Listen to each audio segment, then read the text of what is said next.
ও মন যে করে পায় না, ধরে রাখা যায় না, চায় শুধু যে তোমাকেই, অন্য কিছু চায় না।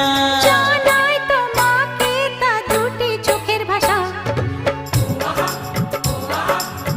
এই তো ভালোবাসা।